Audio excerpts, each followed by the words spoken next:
and you are now tuned in to the Actual Factualz. It's the Actual Factualz. God damn it, I said it's the Actual Factualz. It's the Actual Factualz VlogCast.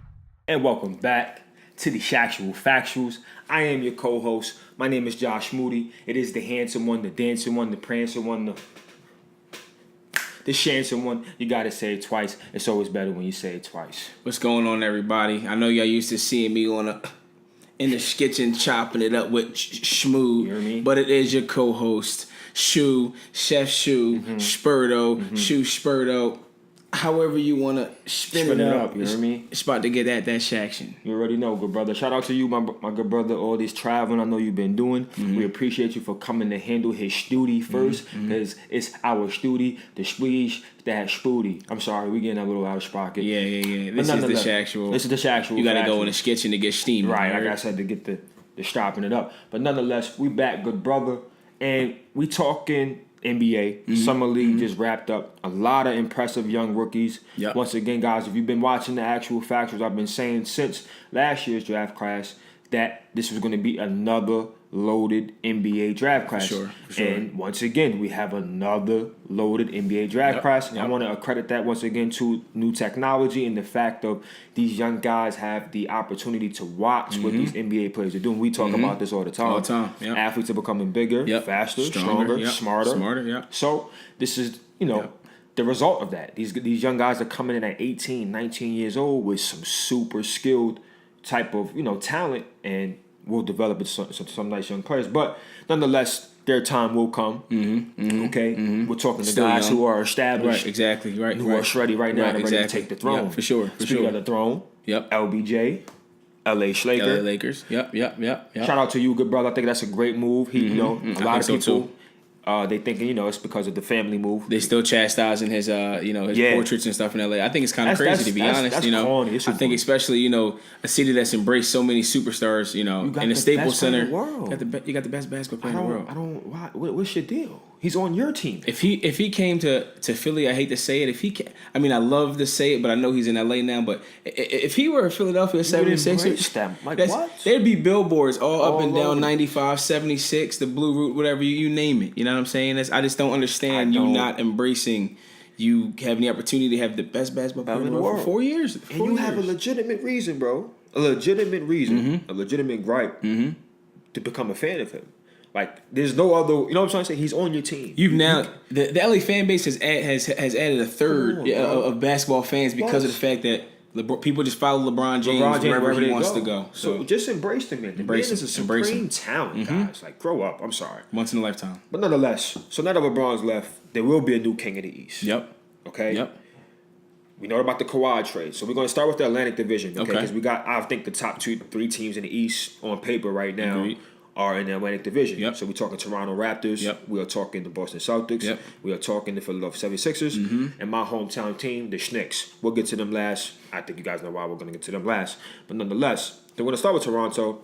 The big Kawhi trade, of course, is huge news. DeMar DeRozan, arguably their franchise best player in franchise history, traded. Yep. What do you think about that? How do you think they're going to fare out this year? Well, for me, I think that I'm glad to see, kind of when I look around social media, that the fan base and us as basketball fans are starting to understand that this is a business, right? So I think before if you take this maybe 5 years ago, where you see players kind of maybe it's LeBron going to Miami, however you want to put it, I think that was really looked at as not really a strategic move or something. He's turning his back on Cleveland, whatever it might be. No, he was doing what's best for him, and now people are starting to see that the organization, they're doing what they feel like is best for their organization. Since you know what I mean? So in terms of the trade, I think that DeMar DeRozan gave his heart to that city. I think that they really can't really. It's a good question for you. Do you go back to Toronto and retire a Raptor after your career? Not like that. Not the way they did it. Okay. Because he had a lot of personal interest in that. Like he said, he was 19, out of school, USC, 1 year, USC, one and done. He came in Toronto.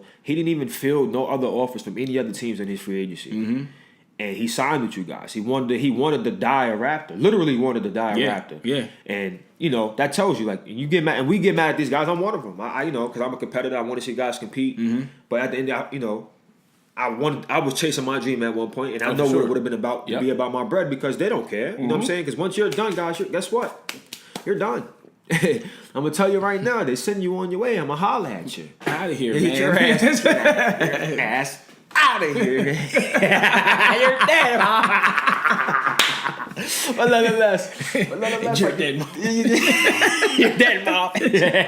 Like, you're a fool. Yeah, right. But nonetheless, but you know what I mean? So, like, I can't get mad at the guys. And honestly, they're starting five, the Raptors, you know, moving forward. Mm-hmm. We were just talking about it. I actually think it's going to be pretty good. Still impressive, right. Kyle Lowry. Right. Danny Green now at the 2 guard. We talked about Danny Green. 3D wing. 3D. You know what I'm trying to say? Yep. Kawhi Leonard, we know what he can do. Mm-hmm. Serge Ibaka. Yeah. You feel me? Hey, yo, Al. Serge Ibaka. Then we have Valanciunas. And they got a pretty good bench. They re-signed Fred VanVleet, who was third in the 6th Man of the Year voting. Like I said, they'll have a pretty good team. They will be contending. I still don't believe. I don't care if Kawhi smiled in that new picture. I don't think he's staying. No, exactly. And he's going to LA. Yeah, and I think that was the big concern with a lot of teams. You know what I mean? Spurs were asking for a lot, which they should. They should have. Yeah, when you really get one of the, the schlaw, you heard? right, exactly. So I mean, hands is like, it's crazy. It's crazy. But I do think that if it was any other situation, even if you pick maybe another team out of the Atlantic Division, that there's a chance that he resigns next year. Who knows what happens? I mean, you look at that lineup too. It's another year older. You know what I mean? Like it's. Right. I don't. Is Lowry the same player he was 3 years ago? I don't know. He's like I said. He's approaching 32, 33 maybe. Mm-hmm. He's not a young guy. Ibaka's probably maybe 29 now. Yeah. Somewhere around there. Somewhere around there. Yeah. He may be still in his late 20s. Yep. Valanciunas, you know what I mean? He's a younger guy. He's only like 26, 27 at the most. Yeah.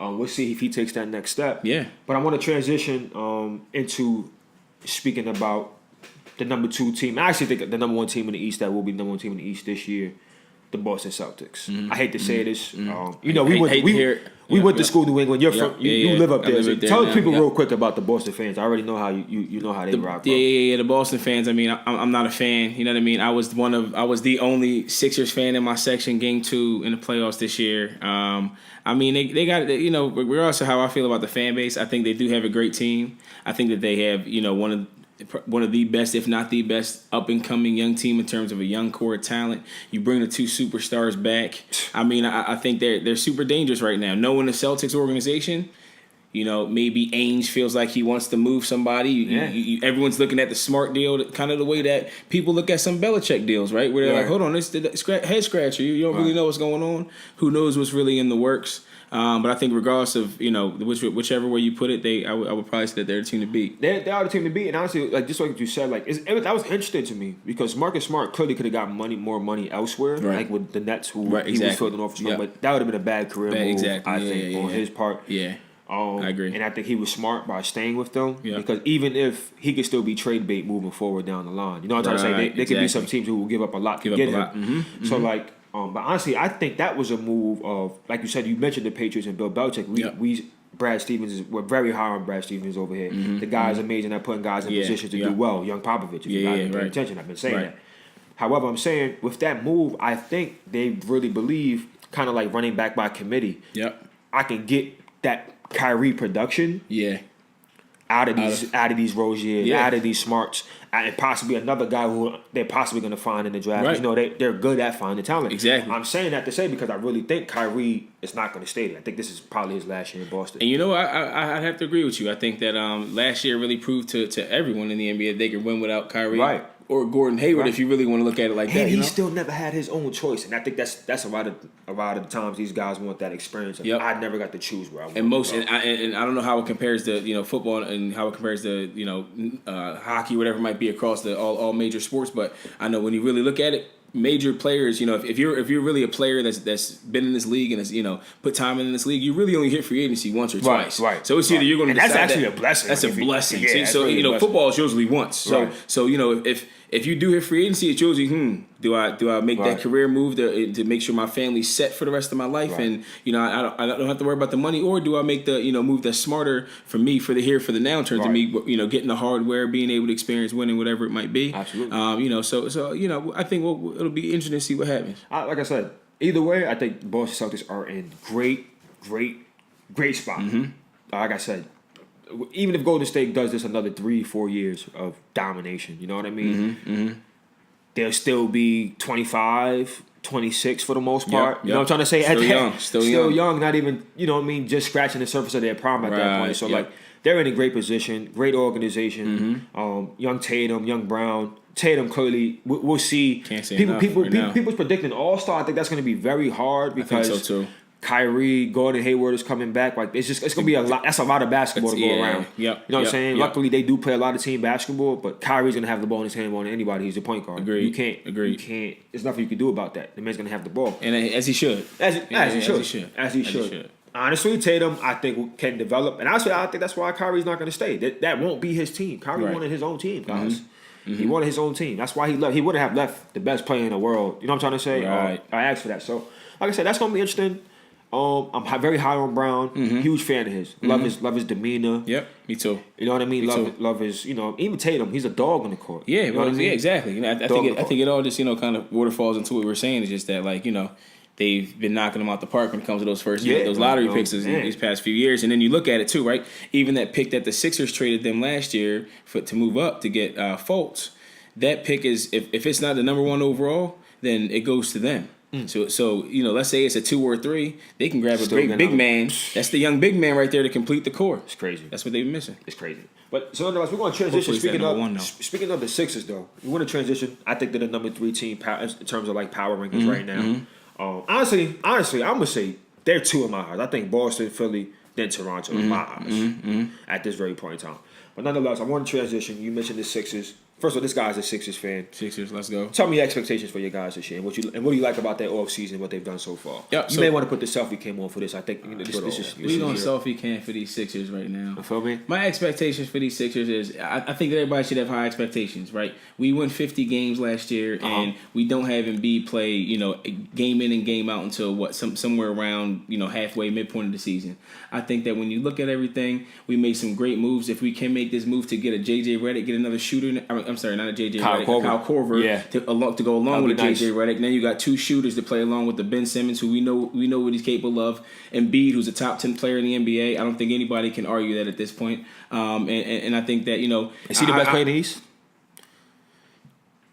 Now that Kawhi's there, I'd probably say no. Okay, but. At the same this is a Philly fan, guys. This is a Sixers fan. Can it be argued 100%? I think you can argue, especially because of the fact that talent-wise, honestly, he might be a greater talent than Kawhi. I think. I'm talking about skill, basketball skill. Joel Embiid is super. It's the special factor to him, and I know Kawhi's special in his own factor too. But I mean, just to kind of stay on the Sixers, I think that. We can take the Celtics to 7 games and see what happens in that game 7. With the producing Fultz. With the producing Fultz. And I think that Fultz is the key. And you heard it. You're going to hear it here first. Fultz is going to get NBA Comeback Player of the Year because his Skeeter, spatter, you feel me? Is back. Screwschneck is back. First of all, and he's a supreme athlete, guys. Don't sure. 6'4", 6'10" wingsman. Come on, bro. And honestly, go watch his Washington tape. I tell people this all the time. At UW, guys, watch his game. It was nothing but pro NBA basketball type of shots. I'm getting my shots off the dribble. Turn around jump shots, guys. That's the hardest. What Kobe made a living off, bro. Yeah. Turn around jump shots. It's just a different style because now it's off screen and rolls. It's off different type of actions. Different type of actions. But don't sleep. Exactly. The bull is going to dog in the A. He's a puppy. A lot of these guys are 20. puppies. These guys are coming in and ready. Right? Exactly. Yeah. You know what I mean? So, man, it's just. The more you say that, you just think about all the players who maybe were like a Fultz, who Michael Porter Jr. or something like that might be like a type of Fultz where he's hurt and sitting out most of the year, and people are sleeping on him in that year too. But the next thing you know, another great draft along with those great players from the previous drafts who are still blooming. You know what I mean? Because they're all puppies. Exactly. Listen, I just know personally, I was a late bloomer coming up. You know what I mean? I didn't get my man strength, my man body. You know what I mean? Yeah, for a long time.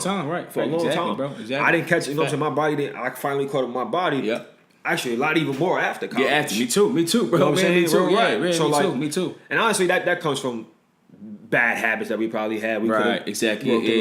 That's neither here nor there. But nonetheless, these are just facts. These are kids. Man coming into a man's league, bro. Yep. And man, this is a man's game. Ray Lewis always used to say, man's game. Man's game. Yeah. Schman's game. Right. You feel me? I'm a machine.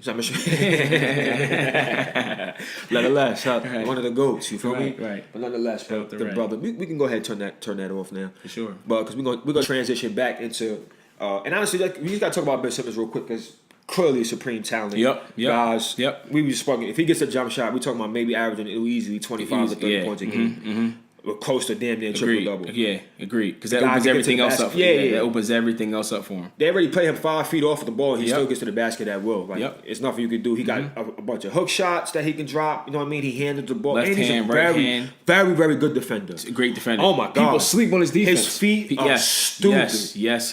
Stupid. Yes. I mean, his defensive percentages, I think, I'm pretty sure we're top 15 in the league this year. Don't sleep, guys. So, hell of a defender. Hell of a defender. Absolutely. And he's guarding dudes are smaller than him.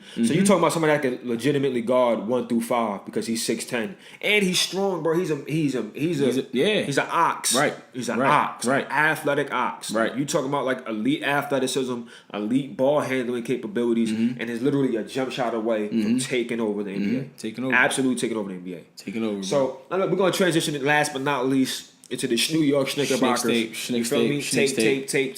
The home team. Speaking of the tape, I got to shout out to Melo. My man is robbing the league right now. You feel me? Actually, in a good way. Straight job. Shout out to you. Straight job to your team, to your agent, because you doing it the right way, bro. That opt in, you get yours. That 27 M's. 27 M's, and then I get the pick where I want to go. You can't beat that, bro. Boy, like shout out to you, Melo, for getting that done. Yeah, for sure. Shout out to you.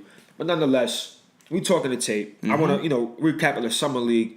Kevin Knox clearly showed some special ability. Once again, I don't know why I wasn't there. I wasn't booing. I knew about Kevin Knox coming into Kentucky. You know me, I keep up very well with these young guys coming up. I knew he was talented. However, I'm gonna admit, I wanted Michael Porter Jr. Okay, I did too. A lot of people did. I honestly think healthy, he still would have been the best player in that draft. That was foul. That's another story. Yeah, we'll say that for another time. That's another story. But nonetheless, okay, go ahead and hit that self-proclaimed tape. We been on the tape. And nonetheless, with that being said, Kevin Knox was super impressive. Averaged about 21 points a game, about 3.5 assists, maybe about 4 or 5 rebounds a game, and it was just super impressive the way he's able to get his own shot, which I don't think a lot of people knew he could do. To be able to has a nice pure release, good looking jump shot. Good balance, able to get his own shot, and that's tough. And Miami guys, I like to compare him to Kevin Durant in terms of like his style of play and what I see him being able to do. People like to compare him to Tobias Harris when he was coming out. I saw more of KD because I just know in the NBA you have to be able to handle the screen and roll.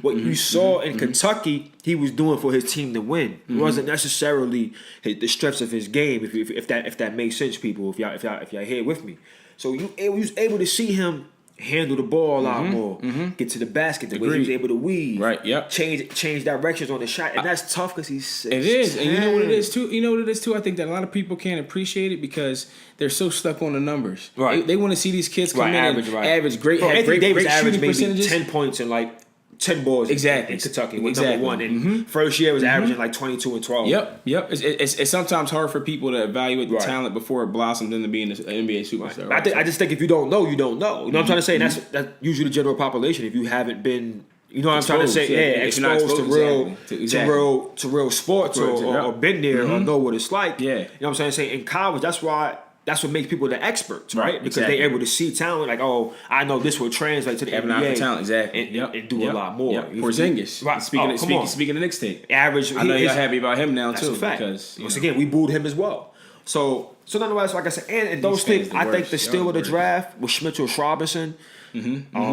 Young boy, looks like a Clint Capella type. But you could clearly see he gets it already. Already. I think Capella is more of a project. Get minutes. He's going to get minutes. I think he has to, of course, come into his man body once again. Young puppy. Exactly. Didn't even attend college yet. Was supposed to go to West Kentucky. Decided to drop out and not go that route. And here he is, still went second round to the Knicks. What a perfect situation for the Knicks. Shout out to Perry. My man is doing a great job so far since he came to the tape and is doing a job. Frank actually was pretty impressive as well in summer league. I know summer league, but summer league is growing. We've seen a lot of talent in the summer league this year. And just moving forward, I like the team. Hardaway Jr. I still think we overpaid him. 80 M's. I think you overpaid him too. I don't. I'm interested to see. I hate to say it, but I think I'm not going to say he's half the player that his dad was, but He's a good pro. He's a solid pro. He's a solid pro. He's just not 80 M's weird. I don't think. But then again, he's still young. Only 25, 26. So we could be seeing a push from him this year. Porzingis, the Porzingis, the unicorn. You feel me? Yeah, you know. We already know what we got in him. The ACLs. Listen, guys are coming back bigger, faster, stronger from ACLs this year. So I'm sleep on that now. Yeah, I'm telling y'all right now. I'm not worried about that at all. Young Trey Burke, the young AI, his man. I think we got a good solid foundation moving forward. We still got a lot of things we're going to need to add moving forward. But like I said, Knicks fans, we got a lot to be hyped about. Like I said, it's going to be interesting there. We're going to see how this goes. And that's about it. We're going to go ahead and turn that off, good brother, because we get ready to wrap the factuals. I appreciate you guys for tuning in. We just did the Atlantic Division. We'll be doing a rundown of every NBA team individually, but right now we're going by division and recapping the Summer League. But hey, bro, say your excuses to the people. Yeah, already. So listen, just so y'all know, y'all catch me here on the Actual Factuals, or you catch me chopping it up with Schmood. So what we gonna do is we gonna keep this thing strolling. That's a fact. I'll talk to y'all soon. Hey, we're gonna be right back, man. It's the Actual Factuals. On yourselves. Holla at you. To the Actual Factuals. It's the Actual Factuals.